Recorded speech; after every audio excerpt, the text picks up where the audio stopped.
सदर मुमलिकत ने अदालती इस्लाहात का बिल नजरसानी के लिए पार्लियामेंट वापस भेज दिया। कहा इस्लाहात बिल पार्लियामेंट के दायरा इख्तियार से बाहर है। जांच शुदा कवायद में छेड़छाड़, अदालत की अंदरूनी कार्रवाई, खुद मुख्तारी और आज़ादी में मदाखलत के मुतरादिफ हो सकती है। बिल कलरेबल लेजिस्लेशन होने पर अदालत में चैलेंज किया जा सकता है। कहा आइन तमाम कवानीन का बाप है। आइनी दफात में एक आम कानून साजी के जरिए तरमीम नहीं की जा सकती। अदलिया की आज़ादी को मुकम्मल तहफ़्फ़ुज़ देने के लिए आर्टिकल 191 को दस्तूर में शामिल किया गया। 4th शेड्यूल के तहत सुप्रीम कोर्ट को खास तौर पर पार्लियामान की कानून साजी के इख्तियार से खारिज किया गया है।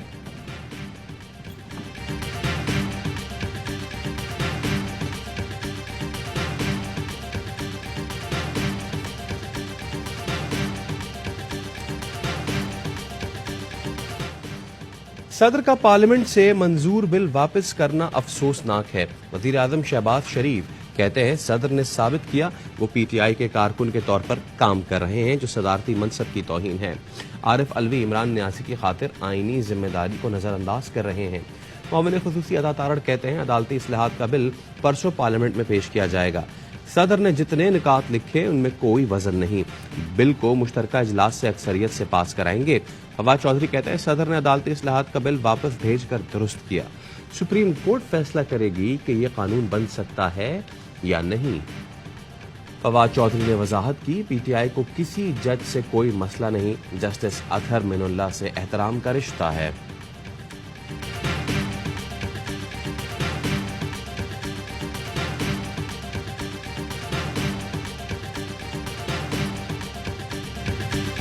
इमरान खान जैसे फितने को लाने की क्या जरूरत थी? 4 साल यह हुकूमत में रहा, इसने कभी हमारे साथ दुआ सलाम नहीं की। वजीर दाखिला राना सनाउल्लाह का खिताब। कहा यह आदमी हर रोज अपने कत्ल की FIR दर्ज कराता है। जब कभी मुल्क मुश्किल वक्त में आया नून लीग ने एतमाद दिलाया। नून लीग पर एतमाद करें, हम मुल्क को मुश्किल से निकालेंगे। फितने को अपने वोट की ताकत से माइनस करें।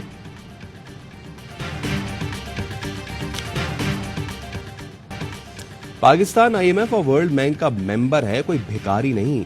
वो हमें कहीं आने जाने से रोक नहीं सकते। अमेरिका का दौरा वजीर आजम के कहने पर मंसूख किया। वजीर खजाना इसहाक डार की प्रेस कॉन्फ्रेंस। कहा एक दोस्त मुल्क ने IMF को बता दिया है कि वो पाकिस्तान को $2 अरब दे रहा है। अब सिर्फ एक दोस्त मुल्क की कंफर्मेशन का इंतजार है। PTI रहनुमा हम्माद अजहर का जवाब। कहा IMF और वर्ल्ड बैंक के MD ने मिलने से इनकार कर दिया।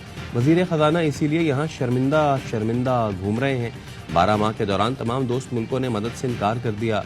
कुछ लोग कह रहे हैं स्टेट बैंक के पास $4 अरब के भी रिजर्व नहीं।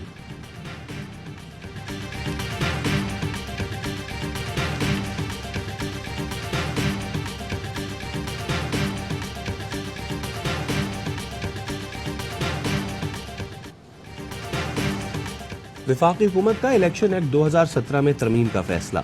जराये के मुताबिक इलेक्शन एक्ट के सेक्शन 57 और 58 में तरमीम पर काम शुरू हो गया। सेक्शन 57 में तरमीम के बाद इंतखाबात के लिए पोलिंग डे तजवीज़ का इख्तियार इलेक्शन कमीशन का होगा। सेक्शन 58 के तहत इंतखाबी शेड्यूल के इजरा का इख्तियार भी इलेक्शन कमीशन के पास होगा। तरमीम से इलेक्शन कमीशन का किरदार मजबूत होगा और कोई मदाखलत नहीं कर सकेगा। इलेक्शन एक्ट में तरमीम से मुताल्लिक मुसव्वदा मंगल को पार्लिमानी उमूर के हवाले किए जाने का इम्कान।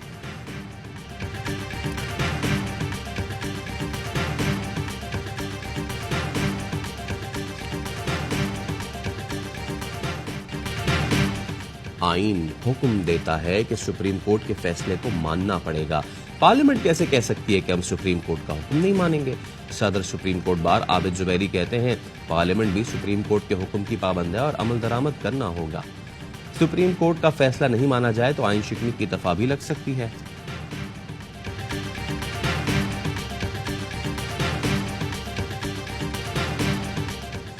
PDM ने पाकिस्तान को आईनी बहरान में धकेल दिया है। हुकूमत ने सुप्रीम कोर्ट फैसले के खिलाफ करारदाद मंजूर की। हुकूमत ने इदारों को मुतनाज़ बना दिया। अमीर जमात इस्लामी सिराजुल हक कहते हैं सब जाती मफादात में लगे हुए हैं, अवाम के लिए सांस लेना भी मुश्किल हो गया।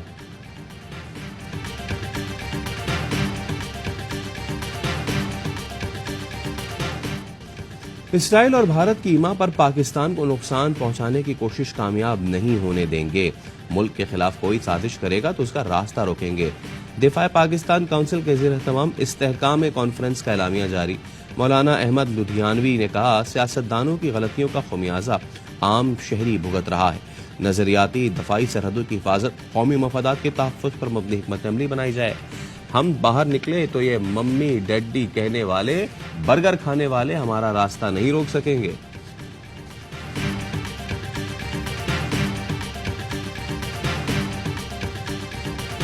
سندھ کے صوبائی وزیر سعید غنی کو مردم شماری پر تحفظات، کہتے ہیں اب تک درست طریقے سے مردم شماری نہیں ہوئی، کوشش ہے جو خامیاں اور کوتاہیاں پہلے ہوئیں اب نہ ہوں۔ مرتضی وہاب نے کہا جس ارتقائی عمل سے جمہوریت گزری اب عدلیہ گزر رہی ہے، عدالت سے مختلف آراء کا آنا خوشائند ہے۔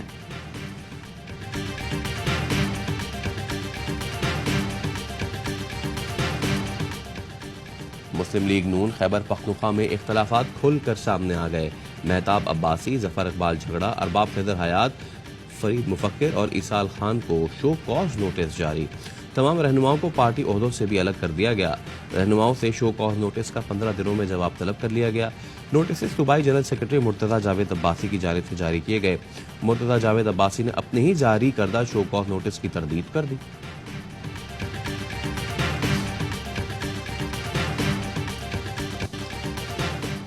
بھارتی سیاسی عسکری قیادت کا پاکستان کو غیر مستحکم کرنے کی کوششوں کا بے شرمی سے اعتراف۔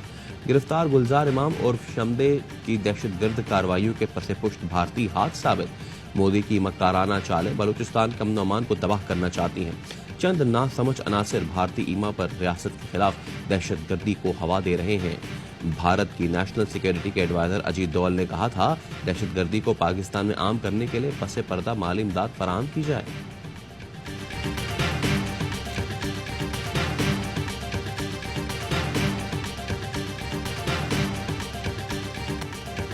اورنگی ٹاؤن 14 نمبر میں مین ہال میں گر کر 2 افراد جاں بحق، تیسرا زخمی۔ خاتون کھلے مین ہال میں گریں تو ایک شخص بچانے کے لیے کود گیا، دونوں کی جان چلی گئی۔ دونوں کو بچانے کے لیے چھلانگ لگانے والا شخص زخمی، اسپتال میں زیر علاج۔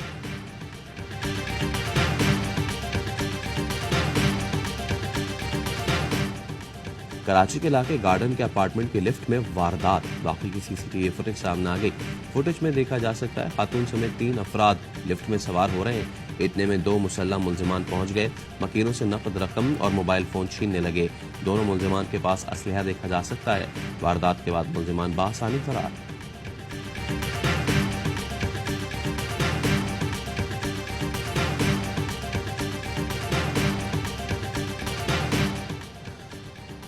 سیکیورٹی کے لیے درکار وسائل کی کمی، اسلام آباد پولیس نے نیوزی لینڈ کرکٹ ٹیم کو سیکیورٹی دینے سے معذرت کر لی۔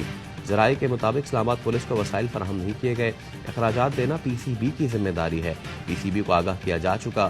پی سی بی کا تردید یا تصدیق سے انکار۔ پاک نیوزی لینڈ سیریز کے لیے قومی ٹیم کی تیاریاں، انٹرا اسکواڈ میچ آج کھیلا جائے گا۔ T20 سیریز 14 اپریل سے ہوگی۔